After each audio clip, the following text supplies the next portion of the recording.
और दोस्तों, study IQ में आप सभी का स्वागत है। मैं हूं डॉक्टर महिपाल सिंह राठौड़ और आज हमारे साथ मौजूद हैं 2019 बैच के आईपीएस अधिकारी मिस्टर मयंक चौधरी। मयंक जी, स्वागत है आपका स्टडी आईक्यू में। Very very welcome. Thank you Mahipal ji. Mayank ji ने 2018 का जो सिविल सेवा परीक्षा का एग्जाम है उसको क्लियर करके अपना आईपीएस में सिलेक्शन पाया, चयन पाया। हिमाचल प्रदेश कार्डर इन्हें अलॉट हुआ है। He is a very young officer जो इस वक्त अपने ट्रेनिंग फेज में है, जो फील्ड में ट्रेनिंग्स होती है जिन्हें डिस्ट्रिक्ट अटैचमेंट्स भी कहा जाता है। तो इस वक्त ये उस ट्रेनिंग के फेज में है। तो मयंक पहले सीआरपीएफ में भी असिस्टेंट कमांडेंट के पद पर रह चुके हैं। ये उनका दूसरा चयन है यूनिफॉर्म सर्विसेज में।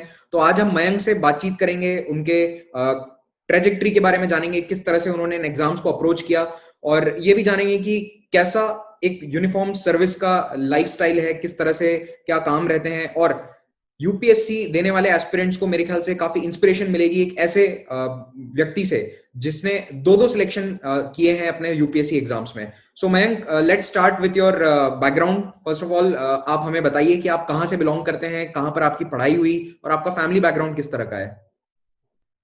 मैं यूपी से बिलोंग करता हूँ और मेरा जो डिस्ट्रिक्ट है, होम डिस्ट्रिक्ट, वो रायबरेली है, near Lucknow, which is quite famous, everybody knows about it. उसके बाद फिर मैंने स्कूलिंग मेरी रायबरेली से हुई है। उसके बाद मेरा कॉलेज वगैरह भी लखनऊ रायबरेली से ही रहा है।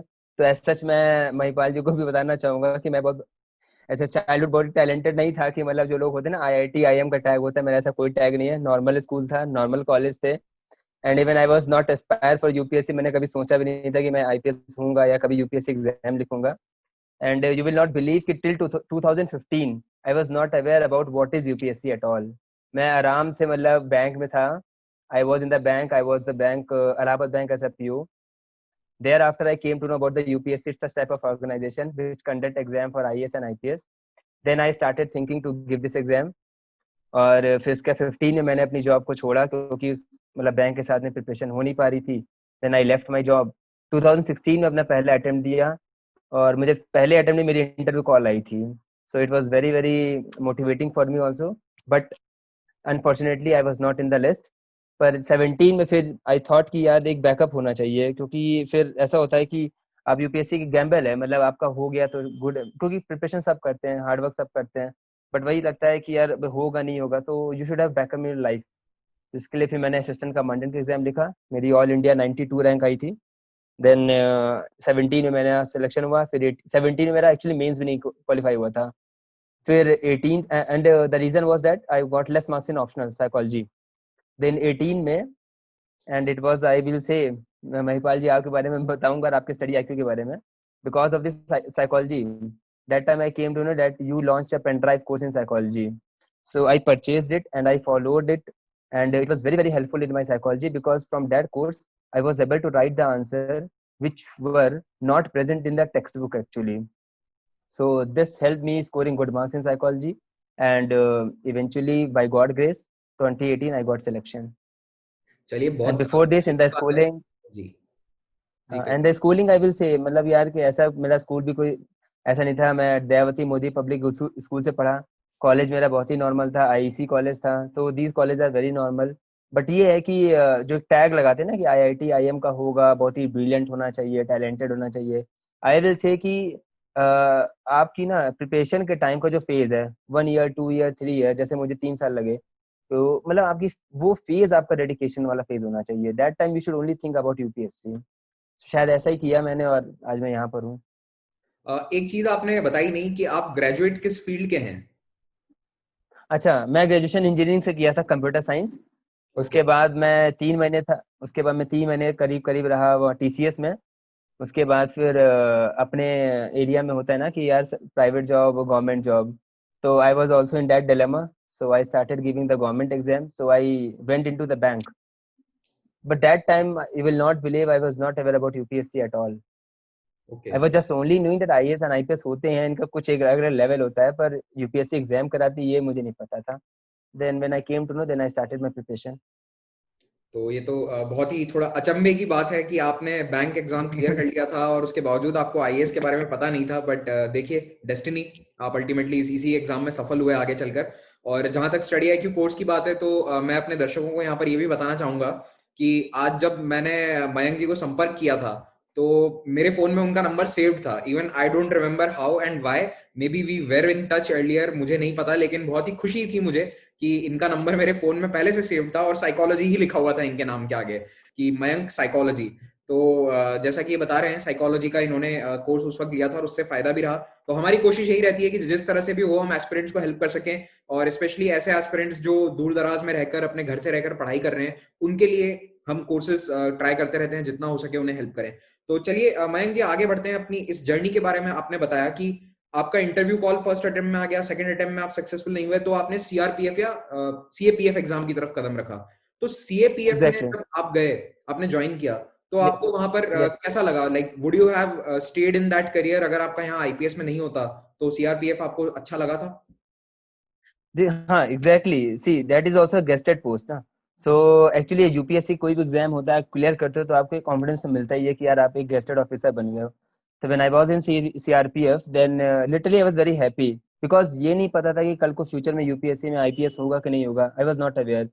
पर ये अच्छा था कि अगर कुछ नहीं हुआ तो एक आपको एक यूनिफॉर्म फोर्स मिलेगी, आपको एक यूनिफॉर्म मिलेगा. क्योंकि ऐसा चाइल्डहुड एक मन सबका होता है कि we should be in the uniform post, uniform service हो, ऐसी आपको एक रिकॉग्निशन मिले कि आपको स्टार हो, मेडल्स वगैरह हो. अच्छा लगता है वो सब पहनना. तो आई वाज वेरी हैप्पी कि अगर इन केस अगर यूपीएससी नहीं हुआ तो आप एक सीआरपीएफ एक अच्छी फोर्स में हो, जो कि इंडिया की लार्जेस्ट पैरामिलिट्री फोर्स है. और अब जब मैं यहाँ पे आ गया हूँ आईपीएस में, तो अब जैसे फॉर एग्जांपल लिख देता हूँ, अभी लास्ट मंथ हम मेरे डिस्ट्रिक्ट में, कुल्लू डिस्ट्रिक्ट में एक्चुअली इस टाइम पोस्टेड हूँ मैं, एसआईएएसपी कुल्लू. तो यहाँ पे सीएम विजिट हुआ था. तो सीएम विजिट जब होता है तो you know there are so many protocols. तो वहाँ पे मेरी इंटरेक्शन हुई असिस्टेंट कमांडेंट जो सीआरपीएफ थे, जिनको एक बटालियन का चार्ज दे रखा था. तो मतलब जब उनसे इंटरेक्शन शुरू हुआ तो मुझे अपने फेज याद आया जब मैं ट्रेनिंग कर रहा था सीआरपीएफ का. तो इट वाज वेरी गुड कि अच्छा लगता है यार, आप यूनिफॉर्म फोर्स में आते हो तो आपको एक रिकॉग्निशन मिलती है. एंड अगर हाँ यूपीएससी नहीं होता तो 100% I would be in CRPF and I will be very happy, because you are in the force that is the most recognised force in a country. बिल्कुल. तो मयंक, आपने बताया कि आपका 2018 वाली साइकिल में सिलेक्शन हुआ. आपको क्या लगता है जी कि सर. आपने 16-17 की बजाय 18 में ऐसा क्या अलग किया, यानी आपने अपनी स्ट्रैटेजी को किस तरह से बदला कि आपका थर्ड अटेम्प्ट में फाइनली सिलेक्शन हो जाता है? कुछ मेंटल आपने अपने आप को स्ट्रांग बनाया, ज्यादा पढ़ाई करी, बेहतर स्मार्ट तरीके से पढ़ाई करी, क्या चेंजेस किए आपने, उस बारे में हमें बताएं. हाँ एग्जैक्टली महिपाल जी, मैंने चेंज ये किया था जब 16 का मैंने अपना मेंस लिखा था. तो मेरे ऐसे में कम मार्क्स आए थे, only 113. That was a very very low marks in that time. तो पहले तो मुझे ये करना था कि यार ऐसे में कैसे मार्क्स स्कोर करूं. तो फिर ओवर पीरियड ऑफ टाइम मतलब ये मैंने एनालाइज किया कि जब भी आप ऐसे राइटिंग करो तो ऐसे में आप वो टॉपिक चूज करो जो आपके डोमेन में हो.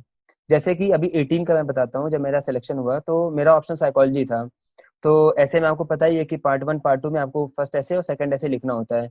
तो मैंने वो डोमेन चूज किए ऐसे के जो मेरे ऑप्शनल से कनेक्टेड थे. और इसकी वजह से मुझे एडवांटेज ये मिली कि मैं अपनी साइकोलॉजी की उस नॉलेज को वहां पे यूज कर सकता था. सेकेंडली क्या किया कि जो ऐसे में जैसे मैंने टॉपर्स के जब 18 का मैंने लिखा था ऐसे, तो मैंने टॉपर्स के वो देखे थे कि हाउ दे राइट द ऐसे and how they get the good marks. तो आप ना कोई भी ऐसे स्टार्ट करो तो एक स्टार्टिंग आपकी ऐसी होनी चाहिए जो कि यूनिक हो. जैसे फॉर एग्जाम्पल मैं अपना ऐसे बताता हूँ, मुझे याद है उसमें ऐसा आया था कि मतलब कॉन्स्टिट्यूशनल मोरालिटी की बात की थी कि मतलब instead of the custom morality there should be constitutional morality, ऐसे कुछ ऐसे था. तो मैंने इसे स्टार्ट ऐसे किया था कि जैसे एक सोसाइटी में अगर आप एक तालाब के पानी को कुछ सालों तक नहीं छुओ तो क्या होगा, सड़ जाएगा. सड़ जाने के बाद क्या करेगा, सोसाइटी को भी रॉटन करेगा. इवेंचुअली क्या होगा, डिजीज होगी, उसकी वजह से सोसाइटी एक मतलब रहने लायक नहीं बचेगी, अनहाइजीनिक हो जाएगी. इन द सेम वे जो हमारे कस्टम्स हैं वो कब के बने, 14 सेंचुरी, 15 सेंचुरी, 16 सेंचुरी के बने हैं. हमारा कॉन्स्टिट्यूशन क्या है, वो ऑर्गेनिक डॉक्यूमेंट है, वो ओवर पीरियड ऑफ टाइम वो चेंज होता रहता है. तो अगर आप कस्टम में, अगर आप सोसाइटी जैसे चेंज हो रही है, हमारी सोसाइटी मॉडर्न हो रही है, अगर आप कस्टम में चेंज नहीं लाओगे तो अल्टीमेटली कस्टम क्या हो गए, रॉटन हो जाएंगे. अब वो रॉटन कस्टम्स हमारी सोसाइटी को भी इफेक्ट करेंगे. तो इसलिए अगर हमारा कॉन्स्टिट्यूशन अगर ऑर्गेनिक है तो why not the custom can be organic. So इस तरह मैंने स्टार्ट किया था कि हमारे custom morality is also needed, but they should be revised as per the change in the society. तो मैंने ऐसे फिर अपने इसको चेंज किया. फिर मैंने एग्जाम्पल ऐड किए. उस टाइम पे जैसे आपको याद होगा कि पद्म स्वामी टेम्पल वाला जो इशू चल रहा था केरला वाला, वो मैंने ऐड किया. फिर जैसे ब्लैक हंटिंग होती है वेस्ट बंगाल वगैरह पे, या राजस्थान वगैरह में कुछ ट्राइब्स हैं जो कि मतलब स्नेक चार्मर्स करते हैं, तो ये सब कस्टम्स थे उस टाइम पर. Okay, that was the custom, but now these are come under the unlawful activities. कोई वाइल्ड फॉरेस्ट एक्ट में आता है, तो कोई अपना फॉरेस्ट राइट एक्ट में आता है या फिर कोई अपना इंडेंजर्ड स्पीशीज है, तो ये सब नहीं होना चाहिए आज की डेट में। So they should also be change as per the changes society. तो ऐसे मतलब कुछ एक यूनिक स्टार्ट करनी है ऐसे में। तो मुझे जहाँ तक याद है इस बार की मेरे ऐसे में 18th वाले जब मैंने अटेम्प्ट लिखा था तो मेरे 142 आए थे ऐसे में, जो कि आई थिंक टॉप 20 में आते हैं ऑल इंडिया। तो ऐसे was the first thing. Secondly मैंने क्या चेंज किया था, अपनी आंसर राइटिंग पे मैंने थोड़ा चेंज किया था। Answer writing in the sense मैं बोलूंगा कि जब मैंने 16 और 17 के आंसर्स लिखे थे तो फर्स्ट ऑफ ऑल तो मेरा पेपर छूट गया था, क्योंकि ऐसा होता है ना कि हम लोग को कोई अच्छा क्वेश्चन आता है, then start writing more and we forget the time limit and the word limit everything. तो ये चीज मैंने अपने 18 में पहले से श्योर कर लिया था कि I have to stick to the word limit. Secondly I have to be very accurate with the time which I have allotted to particular question. So इसकी वजह से क्या हुआ, मेरा कोई क्वेश्चन नहीं छूटा था 18 में, ऑल क्वेश्चन आई अटेम्प्टेड। और आंसर राइटिंग का थोड़ा मैंने चेंज ये किया था कि व्हाट आई डिड कि जैसे हम लोग जो आंसर लिखते हैं तो कभी भी ना आंसर को ऐसा स्टोरी या मतलब ऐसा कहानी तरह से नहीं लिखना है। आता है आपको अच्छे से आता है, बुलेट पॉइंट में लिखो, इंट्रोडक्शन दिया, और इंट्रोडक्शन में हाँ एक चीज मैं ऐड करूंगा, इंट्रोडक्शन में इफ पॉसिबल आप कोई ना कोई स्टैटिस्टिक्स कोड करो या कोई ना कोई रिपोर्ट को ऐड करो। जैसे फॉर एग्जांपल मुझे याद है मैंने करप्शन पर कोई आंसर लिखा था, तो मैंने ट्रांसपेरेंसी इंटरनेशनल रिपोर्ट के बारे में कोट किया था। तो उसकी वजह से क्या होता है ना, जब आपका जो वो आंसर चेक करने वाले जो मेंबर्स होते हैं उनको लगता है कि आपने एक स्टार्ट वहां से किया है जहां से एक एडमिनिस्ट्रेटर स्टार्ट करता है आंसर्स को, या उसकी वो अप्रोच होती है सोचने की। Instead of writing any flowery language, कि जो अपने इंग्लिश ग्रेजुएट्स होते हैं they start writing the Shakespeare type of language, they don't require such type of flowery language, they need statics. तो आप क्या कर सकते हो, जो मैंने किया था, मैंने 18 के में क्या किया, एक छोटी सी नोटबुक ली, उसमें जितने भी corruption, poverty, women, sexual assault, rape, murder जितने भी हैं, इन सब के दो दो फिगर याद कर लिए थे कि एनसीआरबी रिपोर्ट के अकॉर्डिंग कितना मर्डर हुआ, किस स्टेट में ज्यादा मर्डर हुआ, एनसीआरबी रिपोर्ट के अकॉर्डिंग कहाँ पे सबसे ज्यादा रेप हुए, करप्शन पॉवर्टी के कुछ कुछ इंडेक्सेस याद कर लिए थे। तो जैसे ही मेरा आंसर आता था किसी भी डोमेन से, चाहे वो इकोनॉमिक डोमेन से हो, चाहे पॉलिटिकल से हो, चाहे क्राइम से हो, तो मैं क्या करता था स्टार्टिंग मैंने ही सबसे पहले इसी से कि according to NCRB this data is there, उसके बाद अपना आंसर लिखना शुरू कर दो। और वे फॉरवर्ड में सबसे अच्छा काम ये हुआ था कि जब मैंने 18 का मेंस लिखा था उसके पहले विजन 2020 आई थी नीति आयोग की, तो उसमें बहुत ही अच्छा वे फॉरवर्ड दिया हुआ था हर एक टॉपिक पे। अराउंड 32 चैप्टर की वो बुकलेट थी, उसमें हर एक टॉपिक पे नीचे वे फॉरवर्ड दिए हुए थे। तो मैंने वो वे फॉरवर्ड अच्छे से पढ़ लिए थे, तो कोई भी आंसर होता था तो आपको एक अच्छा वे फॉरवर्ड मिल जाता था कि कंक्लूड कैसे करना है अपने आंसर को। तो ये थोड़े से ना स्मार्ट चेंज किए थे जिसकी वजह से मुझे लगता है कि शायद मेरे जीएस में इस बार नंबर भी अच्छे आते हैं। तो ये चीज मैंने चेंज किया। And third was my psycho optional. जैसे 16 और 17 में साइकोलॉजी ऑप्शनल में कम मार्क्स थे, पर जैसे मैंने पहले भी कोट किया कि मैंने 18 में स्टडी आईक्यू का पेन ड्राइव कोर्स लिया था साइकोलॉजी का। उसकी वजह से मुझे सबसे अच्छा फायदा ये लगा कि नॉर्मल टेक्स्ट बुक पढ़ने के बाद में आपको एक ऐसा, क्योंकि मैंने कोई कोचिंग नहीं की थी, तो मुझे ऐसा लगा कि कोई ऐसा बंदा हो जो मतलब चीजों को थोड़ा सा और इंटरनलाइज तरीके से समझा सके and with good examples. Optional में the best thing is that you have to keep the examples. अब जैसे साइकोलॉजी एक ऐसा सब्जेक्ट है जहाँ पे अगर आपने करंट एग्जाम्पल नहीं डाले तो कितना भी आप कुछ कर लो you will not get the good marks. तो फॉर एग्जाम्पल अगर आप प्रिजुडिसेस या स्टीरियोटाइप की बात करते हो, या फिर सोशल स्टिग्मा की बात करते हो, या फिर सोशल टैबू की बात करते हो, तो आप करंट एग्जाम्पल उठाओ। और करंट एग्जाम्पल कहाँ से मिलेंगे, करंट एग्जाम्पल जो हम हिंदू न्यूज़पेपर पढ़ते हैं या करंट अफेयर्स हम पढ़ते हैं वहीं से करंट एग्जाम्पल निकलेंगे। फॉर एग्जाम्पल अगर SC ST को लेके कोई इशू है, एक स्टीरियोटाइप थॉट ही तो है, एक स्टीरियोटाइप नोशन है ना कि मतलब दे विल बी, उनके कैसा सेल्फ कैसा होगा, सेल्फ स्टीम लो होगा उनका, they will be not high steam. तो ये सब ना जो प्री कंसीव्ड नोशंस हैं वैसे एग्जाम्पल हमें अपने आंसर में नोट करना है। तो थोड़े से मैंने क्या किए थे, आंसर लिखने से मतलब मेंस लिखने से पहले मैंने कुछ कुछ करंट एग्जाम्पल्स नोट डाउन कर लिए थे कि अगर ऐसा कोई क्वेश्चन आएगा तो मैं इसमें ये एग्जाम्पल कोट कर सकता हूँ, अगर सोशल इश्यूज पे क्वेश्चन आएगा तो मैं इसको ये एग्जाम्पल कोट करूंगा। तो ये प्री होमवर्क जो होता है ना, मतलब मेंस के जस्ट 15 डेज पहले का जो होमवर्क है ना, that is the most important thing you have to do. तो सारे स्टैटिस्टिक्स याद ऐसे नहीं होता है, मैं आपको सही बताऊं महिपाल जी, मतलब याद नहीं रहता है, सब इंसान भूल जाता है, इवन आई ऑल्सो फॉरगेट। करना क्या होता है कि पहले आप जितना रिवाइज करते हैं ऑन द स्पॉट आप एक क्लासमेट, जैसे मैंने लिया था नोटबुक, आप उसमें सारे स्टैटिस्टिक्स बना लो और जो जो एग्जाम्पल है एक एक लाइन में अपना लिख लो। जब भी एग्जाम देने जाओगे, अब वो आपको देखिए स्टैटिस्टिक्स और जो आपके एग्जाम्पल्स वगैरह हैं वो आपके जीएस आंसर में काम आने वाले हैं, वो आपको ऐसे राइटिंग में काम आने वाले हैं, वही आपके आपके ऑप्शनल में कहीं ना कहीं यूज काम आ जाएंगे, वही आपके जो डेटा फिगर आपके इंटरव्यू भी काम आने वाले हैं। तो ओवरऑल जर्नी में जब वो सब काम आने ही आने हैं, तो एक छोटा सा कहीं एक प्री होमवर्क कर लिया 15 डेज पहले, that is going to help you. So ये थोड़े यार मैंने कुछ स्मार्ट चेंजेस किए थे जिसकी वजह से I get into this. Okay. तो आप बता रहे हैं कि काफी आपने होमवर्क खुद के स्तर पर किया था, ऐसा नहीं है कि you are depending just on what the material is available in the market. आपको उसके अलावा अपनी तरफ से भी कुछ मेहनत करके अपने हिसाब से डेटा को प्रेजेंट करना होगा, ताकि आप उसे उसी तरह से रिप्रेजेंट कर वापस रिप्रोड्यूस कर पाए एग्जाम के दौरान। तो ये चेंजेस सभी एस्पिरेंट्स के एग्जैक्टली ख्याल से एग्जैक्टली। कर सकते हैं, मेहनत कर सकते हैं, and you can take inspiration from Mayank here. और एक बात मैं और कहना चाहता हूँ कि जो भी व्यूअर इसे देख रहे हैं, एंड आई एम श्योर आप इस वक्त तैयारी कर रहे होंगे, and you must be wondering कि मेरा सिलेक्शन होगा नहीं होगा, तो जस्ट थिंक ऑफ योरसेल्फ कि आप जितनी मेहनत यहाँ करेंगे उतनी ही जल्दी आप मयंक की जगह बैठे होंगे। Mayank is right now sitting as an IPS officer, he is sitting as an officer in his chair, और समय निकाल कर हमारे से बात कर रहे हैं। But just imagine yourself sitting in that chair, and from getting from your room to that office आपको ये मेहनत करनी पड़ेगी। तो इस मेहनत को कीजिए जल्द से जल्द और सिलेक्शन पाइए। Coming back to you Mayank, तो आपने आईपीएस में जब आपका सिलेक्शन हुआ, तो उसके बाद आपने सीआरपीएफ यस जो जॉब है वहां से आपने शिफ्ट किया टुवर्ड्स आईपीएस। तो आपका आईपीएस का ट्रेनिंग एक्सपीरियंस कैसा रहा है अभी तक पिछले एक साल में? यस। यार मैं सही बताऊं तो IPS training is the most adventurous training one can get in his life. मतलब फॉर एग्जांपल मैं जैसे मैंने पहले भी कोट किया, मेरा स्कूल और कॉलेज बहुत ही नॉर्मल था, तो मुझे बहुत सारे गेम्स की तो कोई एक्सपोजर नहीं था लाइफ में। जैसे मैंने कभी स्विमिंग नहीं की, मैंने कभी हॉर्स राइडिंग नहीं की, हम लोगों ने कभी शूटिंग नहीं किया, कभी पैराग्लाइडिंग नहीं की, कभी मैंने राफ्टिंग नहीं की, कभी मैंने बंजी जंपिंग नहीं की।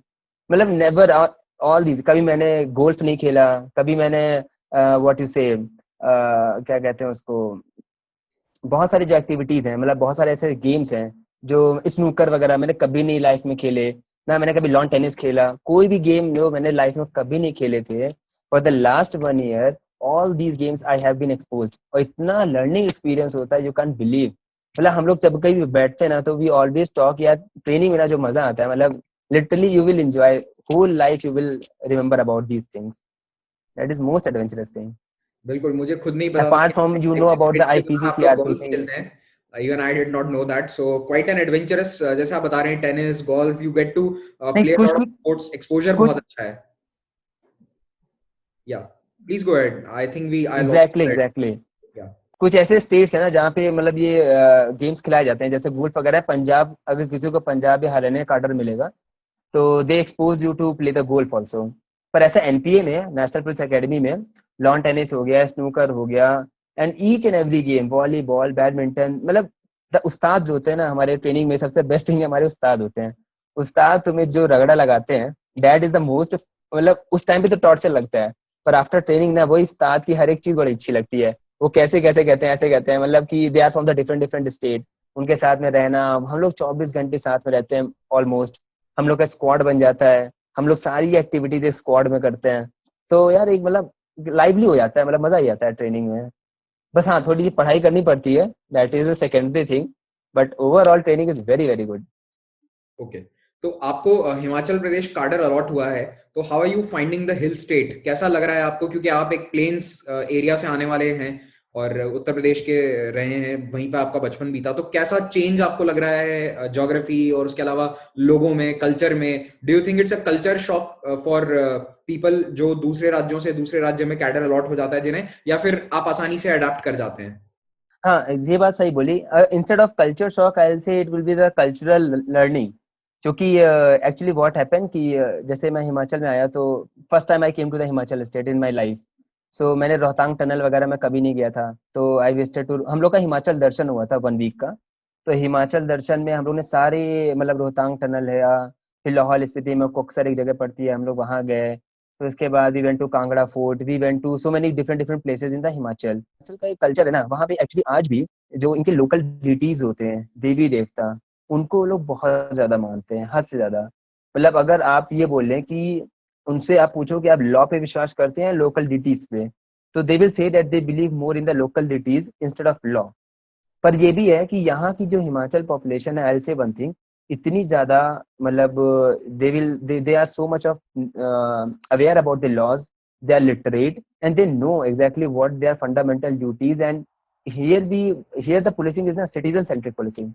It is not like that we have to just hold our dandas and we have to beat them. It is not like in Himachal people are very, very good. They're very gentle, very soft, and we have to do the citizen centric policing. That is a good change in Himachal, and that's why if you see NCRB report, the crime rate in Himachal is very, very low because people are law abiding. That is a good thing in Himachal what I have seen. Okay तो बहुत अच्छा लगा ये जानकर कि हिमाचल में police citizen centric है, जैसा कि आपने बताया। आई थिंक ऐसी ही सिटीजन सेंट्रिक अप्रोच पूरे देश में होनी चाहिए, और मुझे ऐसा पर्सनली लगता है कि लिटरेसी का बहुत फर्क पड़ता है इसमें। हिमाचल देश के उन टॉप राज्यों में से है जहाँ लिटरेसी रेट्स काफी अच्छी हैं। इनफैक्ट जो अभी डेटा रिलीज किया गया उसके अकॉर्डिंग भी Himachal is in the top 5 I think. तो ये बहुत बड़ा चेंज है, एंड आई थिंक हिमाचल इस कारण से शायद बहुत अच्छा भी है। तो हमें पूरी उम्मीद है कि आप जैसे डायनामिक ऑफिसर्स इस police citizen centric police approach को और आगे ले जाएंगे। एंड क्या आप अभी अब कहाँ पर पोस्टेड हैं उसके बारे में हमें बता सकते हैं अभी, या आप क्या कर रहे हैं as part of your training duty? क्या रूटीन रहता है आपका? Actually, right now I'm as a ASP Kullu. I'm posted in Kullu as an ASP. So हमारी अटैचमेंट ऐसी होती है, जैसे first when I came to the Kullu district, we met chief minister, honourable chief minister, we met honourable governor sir, we met DG sir. We have to go for call on actually. So I did call on with the CM sir, governor sir, DG. Then we went for the higher authorities like the Chief Justice of High Court, Shimla. Then we went to meet all these high dignitaries we met. After that in district Kullu, what the routine, what you have asked. तो routine में क्या होता है? कोई routine नहीं होता है महिपाल जी, क्योंकि पुलिसिंग है, 24/7 जॉब है. सो व्हाट हैपन कि कभी भी कोई केस हो सकता है. फॉर एग्जांपल कल का मैं बताता हूँ. कल एक्चुअली यहाँ पे हम लोग को इन्फॉर्मेशन मिली कि 2 डेड बॉडीज मिली हैं. एक डेड बॉडी मिली थी ईस्ट, मतलब जो मेरा डिस्ट्रिक्ट है कुल्लू, इसके ईस्ट साइड में एक डेड बॉडी मिली थी, और उसके बिल्कुल वेस्ट में एक दूसरी डेड बॉडी मिली थी. तो अगर हम CRPC पे जाएं तो 174 CRPC कहती है इंक्वेस्ट रिपोर्ट. तो इंक्वेस्ट रिपोर्ट में क्या होता है कि gazetted officer has to be in the spot. तो अब since I was the gazetted officer, so मैं सुबह सुबह पहले वहां गया. वहां पे जो भी अपना हम लोग करते हैं पोस्टमार्टम वगैरह जो भी करवाना होता है डॉक्टर के साथ में, वो सब करवाया. Then again I rush to the western side, फिर वहां पे पूरा वो सब करवाया. मैं वहां से लौटा ही था, रात में पता लगा कि एक पॉक्सो का एक केस आ गया है. मैं आज सुबह सुबह जस्ट आया था कि वहां पे पॉक्सो केस में एक लड़की है 13 ईयर्स की, माइनर थी, उसका मतलब इंटरोगेशन करना था कि मतलब कैसे कैसे क्या हुआ. तो मतलब ये होता है कि एक्चुअली ना आप हर वक्त बिजी रहते हैं, पर द बेस्ट थिंग कि आप ना, जब आपने जो बोला था ना यूनिफॉर्म सर्विस, जब मैं यूनिफॉर्म पहन के लोगों के बीच में आता हूँ ना, I can't say Mahipal ji कि मतलब people see you as a person that you will give the justice to them. That is the most satisfactory feeling which I feel when I wear the uniform. People believe करते हैं कि अगर एक IPS officer वहां पर आ गए हैं तो 100% है, now justice is going to be delivered. They believe this thing. तो आपने जो भी बोला ना कि ये from that chair to this chair, मतलब जब हम तैयारी के फेज में होते हैं and when we come to this chair, तो इतना चेंज आ जाता है, इतनी रिस्पॉन्सिबिलिटी आपको फील होती है कि यार you are in the position, the government of India has given you that you can give justice to the people. तो वो एक सेटिस्फैक्टरी फीलिंग होती है, and that feeling can not be compare to any perks, mean, salaries, anything. So routine का यही रहता है, कोई फिक्स रूटीन नहीं है सच. कभी भी, जैसे आज का ही मैं रूटीन बताऊं, अभी आप ये सेशन होने के बाद I have to go, then I have some work, और फिर नाइट चेकिंग पे जाना है. नाइट चेकिंग करके आऊंगा 3:30-4 बजे. तो चलता रहता है, but that is a very very good learning. You come to know very very things, you meet the people, you know about them, and the people see you as a tool who can deliver the justice to them. Okay और मैं हमारे viewers को ये भी बता दूं कि ये जो वीडियो है ये से हम संडे को रिकॉर्ड कर रहे हैं. तो this is a Sunday afternoon, जो कि वैसे जनरली दुनिया के लिए एक छुट्टी होती है, लेकिन Mayank ji is on the job, and that is why हम देखते हैं कि खाकी जब पहने कोई IPS ऑफिसर आता है तो डेफिनेटली हम उम्मीद करते हैं कि न्याय मिलेगा, और यही सबसे बड़ी रिस्पॉन्सिबिलिटी है, जैसा कि आपने भी बताया. तो जब आप पढ़ाई कर रहे हैं, अपने रूम में बैठे हैं, एस्पिरेंट हैं, तब आप सरकार के बारे में सोचते हैं कि सरकार यहाँ ये काम क्यों नहीं कर रही, लेकिन जब आप उस चेयर में हैं, मयंक जी की जगह बैठे हैं, तब वो जिम्मेदारी आपके कंधों पर है कि आपको वो न्याय करना है. You have to work on behalf of the government. तो मयंक जी, बहुत अच्छा लगा आज आपसे बात करके, एंड आई एम श्योर आपकी कहानी से, आपके एक्सपीरियंस से बहुत सारे नौजवान लड़के लड़कियां इंस्पायर होंगे, and they will work harder to get where you are. So इसी हाई नोट के साथ हम आज का ये सेशन समाप्त करते हैं. जी, Even I want to thank the Study IQ platform that उन्होंने मौका दिया कि I can tell what I have gone through this journey. Just आपकी तरफ से महिपाल जी कि जितने भी यंग स्टूडेंट्स है ना, मतलब what they should do now, अभी प्रीलिम्स आ रहा है, प्रीलिम्स के बाद अभी आपका 3 महीने बाद मेंस आएगा, then you have to go for the interview. आप लोग बस इतना कर लेना कि जलना उस फेज में आप सारी चीजों से कट आउट हो जाओ, सोशल मीडिया, फेसबुक, मतलब YouTube, all these things and these are the distractors. ये साइकोलॉजी में वर्ड भी आता है कैथारसिस। तो आप ना इस कैथारसिस से, रिलैक्सेशन से आप फ्री हो जाओ, मतलब आप बिल्कुल डिस्ट्रैक्ट, इनको अपनी लाइफ से अभी कट आउट कर लो। You will get the ample time to give, to be on the media, to be on the social media, everything you will get in your life once you get success in your life. So अभी आप क्या करो, जैसे आपका, मैं अपना example देता हूँ। जब मुझे कभी कभी ऐसा होता था कि पढ़ने का मन नहीं करता था, क्योंकि नॉर्मली यार 24 आवर्स कोई नहीं पढ़ सकता, so this was with me also. तो जब भी मेरा पढ़ने में नहीं करता था, the best thing study IQ platform का और राजसभा चैनल का मैंने बहुत यूज किया। मैं क्या करता था, जब भी मुझे पढ़ने का मन नहीं करता था, इन द सेंस मैं क्या करता था, अपना स्टडी IQ का कोई भी वीडियो लगा लिया, उसको सुन लिया। सुनने के बाद उसको कम से कम ये रहता था कि अच्छा कुछ नहीं तो एक लगता था कि प्रोडक्टिव वर्क किया। कभी कभी राजसभा के कोई ना कोई मैं वीडियोस देख लेता था, instead of listening movies, instead of watching the movies or listening the songs, और instead of roaming with the friends। जैसे मैंने दिल्ली में देखा है कि लोग चाय की दुकान पे बैठे हैं, गप्पे मार रहे हैं, पूरा पूरा दिन निकाल दिया। कोई भी ऐसे टॉपिक्स हैं जिस पे डिस्कशन कर रहे हैं जो कि यूपीएससी के हिसाब से कोई रेलेवेंस नहीं है। तो अभी आप उन चीजों से बचो, उनको अपनी लाइफ से हटाओ। सोशल मीडिया, फेसबुक, जितनी भी चीजें हैं, व्हाट्सएप वगैरह, इनसे थोड़ा सा अपने आप को दूर रखो and focus more on utilising the time. The more you will utilise the time, the success ratio will be very very high। so अपना टाइम को सेव करो, क्वालिटी टाइम स्पेंड करो। और ये मैं ऐसा भी नहीं कह रहा कि आप सो नहीं, जैसे मैं अपना रूटीन बताऊं महिपाल जी, मुझे सोने का बहुत अच्छा है, मतलब I take the good sleep. तो मैं आराम से 6-7 घंटे अच्छे से सोता था। जो एक मिथ है ना लोगों के बीच में कि 17 घंटे पढ़ने, 18 घंटे पढ़ने, दैट इज द बुलशिट। ऐसा कोई नहीं पढ़ता।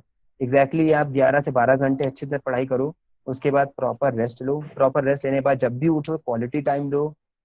और एक चीज और आप लोग ये कर सकते हो, मेंटल प्रैक्टिस करो। Mental practice I mean to say that कि जैसे आपने कल 2-3 दिन पहले जो पढ़ा, आप बस उसको अभी रिवाइज करने से पहले एक बार आप उसके सामने, फॉर एग्जाम्पल आपने 3 दिन पहले आपने कुछ पढ़ा, जैसे प्रेसिडेंट के बारे में कुछ पढ़ा। फॉर एग्जाम्पल अभी विधानसभा सेशन चल रहा है हिमाचल प्रदेश में, I am taking this example. तो आपने जैसे मान लो कोई न्यूज पढ़ी आज से 3 दिन पहले, तो आज क्या करो ना, आप उसी टॉपिक को ऑन द स्पॉट एक बार मेंटल फोकस करो कि यार अच्छा विधानसभा है तो अच्छा सेशन में क्या क्या होता है, पार्लियामेंट में क्या होता है, लोकसभा में कितनी सीट्स होती है, राज्यसभा में क्या होता है, स्पीकर क्या करता है क्या नहीं करता है। एक बार ना मेंटल प्रैक्टिस करो। जितना ज्यादा मेंटल प्रैक्टिस करोगे ना, दैट इज द साइकोलॉजी भी ये कहती है कि जितना ज्यादा मेंटल प्रैक्टिस करोगे उतनी आपकी जो रिस्पॉन्स एक्टिविटी आपकी हाई होगी और उतना आपका इफेक्ट दिखेगा आंसर राइटिंग में।